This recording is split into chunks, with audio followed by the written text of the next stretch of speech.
not special because you ran a marathon. You're not special because you got the promotion. You're not special because you threw an awesome birthday party. You're special because you are the only one in this entire universe. In the past, present, and future, you are the only you.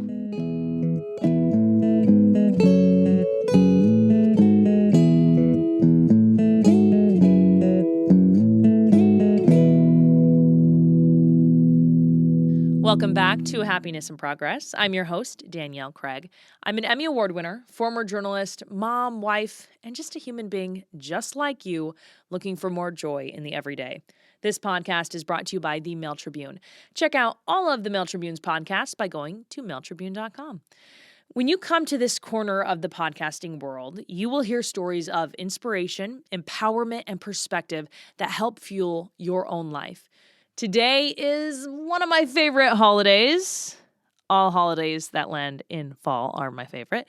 But for today, we're talking about Halloween. Happy Halloween. It's the time of year we get to become anyone we want to become, at least for the night. So I wanted to focus for this episode on identity. In this world, we've been taught we need to be someone to be important. Maybe a little bit taught, maybe also a little bit built in. Have you heard about the ego? Not like, oh, he has a huge ego, but like the part of us that craves validation. This is kind of the layman's definition of the ego. It's my definition of the ego. It's how I use my understanding of the ego in my daily life. The ego is the part of us that tells us we need to be someone, do something, and have something to matter. The ego tells us, hey, you matter when you accomplish.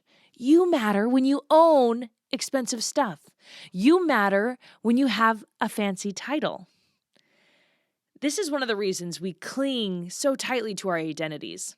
Having an identity in something specific can be really dangerous because when it fails us, it can leave us in a place that is empty, where we feel worthless, where we are really questioning who we are, where we belong.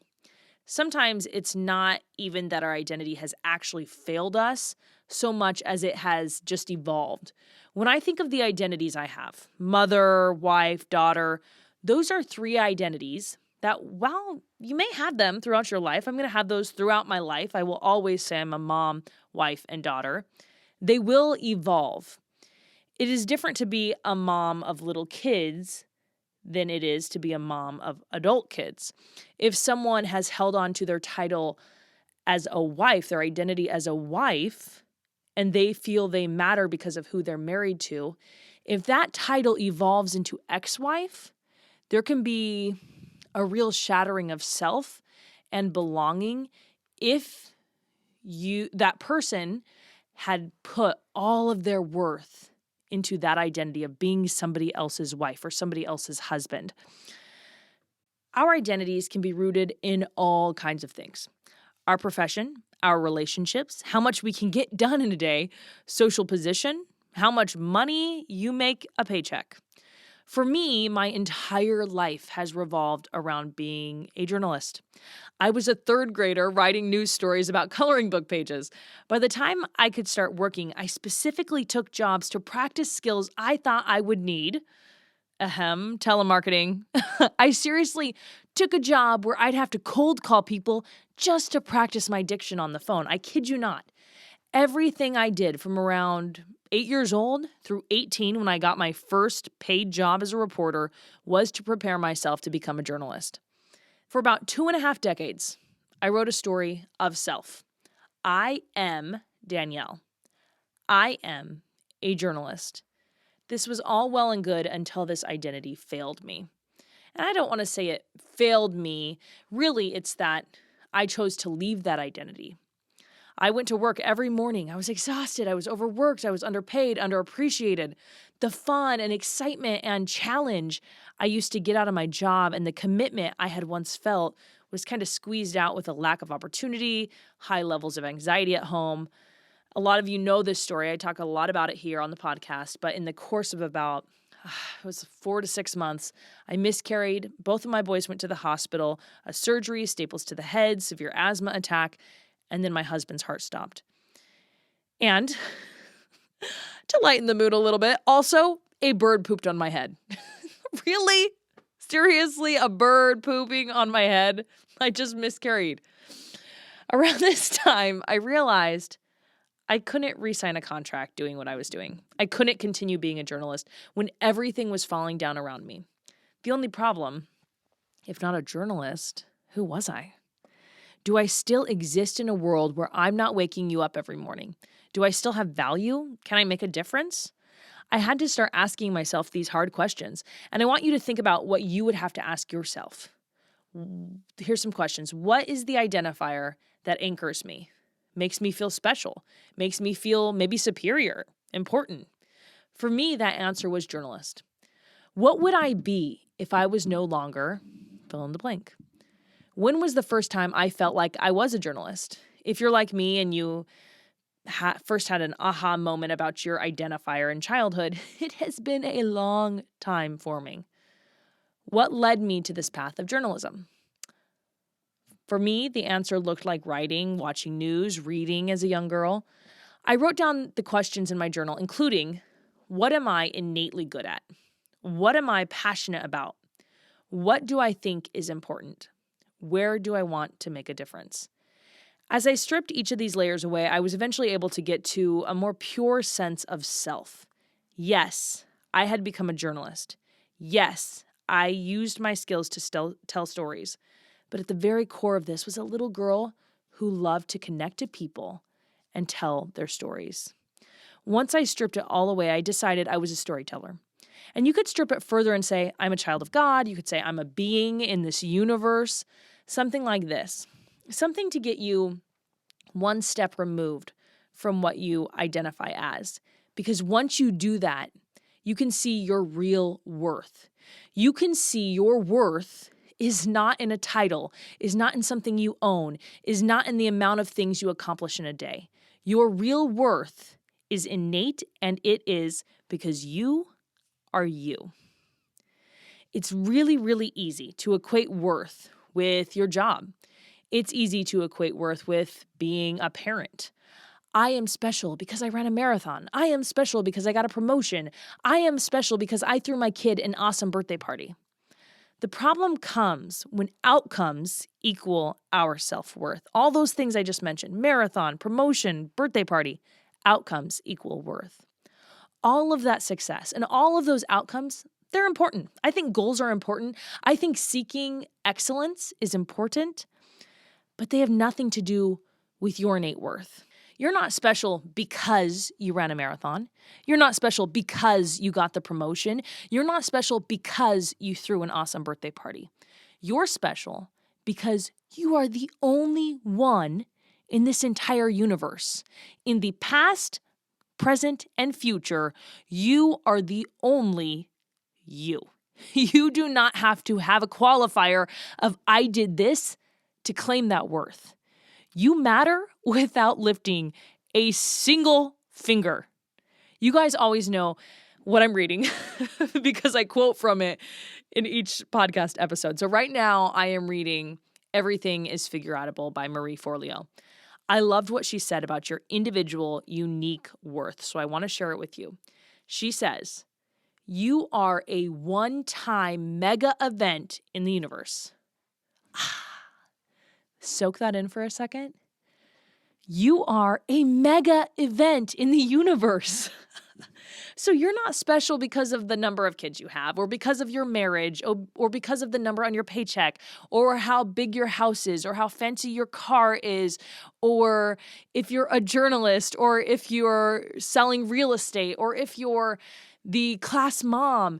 You are special because you are a one-time mega event in the universe. That's pretty incredible, right? Maybe that can be your affirmation for the day. I am a one-time mega event in the universe. Say it with me. I am a one-time mega event in the universe. That's awesome, right? Okay, now that I've said one-time mega event in the universe about 10 times, we'll go to the second part of identity that I wanted to talk about. And it's how our identities hold us back. So when we're kids, we start writing our story of self. I am good at this. I'm good at this. I am bad at this. I am bad at that. So when I was little, I decided I was bad at math. I decided I was bad at science. I was bad at drawing. I was bad at painting. As an adult, I've added other things like I'm bad at sewing. I'm bad at making cakes. But here's the problem.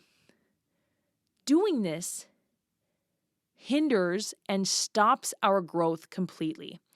If I decide, because at 12 years old in my home ec class, I couldn't sew those PJ pants, that I'm a bad sewer, and then I let that define the rest of my existence, I'm missing out on maybe other talents I could have. So I'm not sure why Halloween does this to me, but every Halloween I push myself a little further than the story I've told myself throughout my life would normally allow.